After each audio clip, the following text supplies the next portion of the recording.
So as pairs are finally touching down from last week's sneaker shock drop for the Air Jordan 3 Black Cement, people are reporting in with all kinds of QC issues, y'all. So I hate to say it, but I think it's happening again. What's up, squad? Thanks for stopping back by the channel. It's your boy Trey, aka Daddy C. If it's your first time here, do me a quick favor, hit that notification bell down below so you can stay on top of the content as we drop it. And if you've been here before, thank you for rocking out with us. I'm helping the channel grow. Appreciate every like, comment, sub, share, all those good things, man. Appreciate all the support of the content that we're bringing out. So we're gonna get right into this today, y'all. We know what this week is. This is the Air Jordan 3 Black Cement release week. Probably the most anticipated shoe of November for sure. One of the top anticipated releases this year. Pairs have been coming in. If you haven't seen my full review on this, I got my pair from the Shock Drop sneakers last week. My pair came out really good, but people I've been seeing online today and some friends that have been texting, we've been talking all day. People having issues with elephant print, stitching, glue. You got leather quality differences between the shoes, things not matching up. It's just, I don't know, it's a jungle out there right now. And I know we saw this last year for the release of the Air Jordan 3 White Cement Reimagined. I remember that same conversation, the same complaints people were having. Some parts of the elephant print on the front may have been like dark and bold. The elephant print on the back was light, and maybe it was all dark on one shoe, the other shoe was light. I saw one today on Twitter X, and a shoe was like very tumbled on the right shoe or the left shoe, and then the other shoe was very smooth. So, I mean, you know, we saw this before, and I'll say again, these are mass-produced products. They're made, I guess, across different suppliers, different factories, right, in China where Nike contracts these out. Some may have maybe a more tumbled roll of leather. Others may have a smoother roll of leather, which is kind of crazy because at the end of the day, somebody is supposedly QCing this and saying, okay, check the box. These are authorized for y'all to sell them and distribute them. Here you go, right? Nike supplied, done. You know, it's just kind of the way that game goes. But every time we see major, you know, mass-produced quantities of shoes, when you get the shoes that are like in the 400, the 500,000 pair range, you know, a million, whatever the case may be, there's going to be inconsistencies, right? These are still made by humans, made by hand.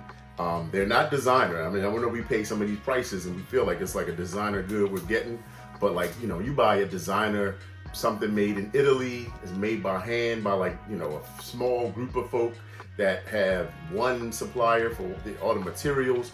And they're painstakingly making sure every stitch, every detail is precise and to the point. And unfortunately, Nike is not that. As much as we like to think it, these are still mass-produced goods. They're not, you know, we paid $220 for this, but we all know that the cost to produce this is not anywhere near that. So, I don't know, man. I think we kind of, you know, the quality that we should get is not what we do get. We should expect more, but also don't be too surprised when you see different things happening. I mean, I know on one of my shoes, there's a paint, almost like a little nick on the back of my shoe on this one. But overall, I mean, my pair came out pretty good. The elephant print between the two matches up pretty well. I'm not mad at that at all.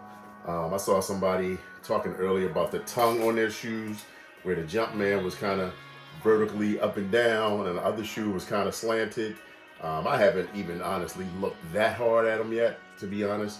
But overall, my pair, I'm very happy with. I'm not looking at it saying, ooh, that's not right, that's not right. But I know a lot of folks out there are. So check your pairs, and, you know, if they're not right, here's what I'll tell you to do. You know, if it's direct from Nike, get on Nike Chat, you know, on the Nike app, call customer service or chat with customer service and let them know. You know, I've done it multiple times. If a shoe isn't right, you know, I say, you know, hey, maybe they can return it, maybe they can swap it out. I know with stuff like this where the supply is not guaranteed, it's hard to get a replacement pair, right? But what they'll do sometimes is give you some type of credit, give you a percentage off, like a coupon maybe that you can use on something else. And maybe sometimes even give you, you know, some money back off the shoe itself. And then if you're going to other outlets for the shoe, if you're getting them from JD, Finish Line, Foot Locker, make sure when you do your in-store pickup, you are opening that box, I'll take both out. I'll look between the two, compare the two, and all of that before I take that pair out of that store. So make sure, do as much inspection as you can, because those stores, typically they're gonna have more than one pair in most cases for a shoe like this, in the back. So if you don't like that pair, size whatever, they may have another one in that size in the back. You can get that one, check it out, and hopefully if it works, you lucked up and then saved yourself a little bit of a headache. But yeah, man, I mean, again, super highly anticipated. Again, we saw this last year with the white cement reimagined. There was a lot of differences between the shoes. The elephant prints were crazy, or people's leathers were different. Mine came, I got them. I got two pair last year. I think one from DSG and one from Undefeated, the raffle. And both pairs came in fine for me, but a lot of people weren't that lucky. Again, I'm happy with the black pair I have now, but make sure you do your due diligence if you can. And if you end up getting them on the sneakers app, Nike definitely does returns. We know that. But try a return, try an exchange, try to see if you can get some type of, credit or whatever. Anyway, good luck out there, y'all. The drop is this upcoming Saturday. Good luck. Hope the W's are all over the place for y'all. And I will see you on the next one. Make sure you sub up on your way out. Hit us on Instagram and all the other socials, @RoadDaddyC. Peace.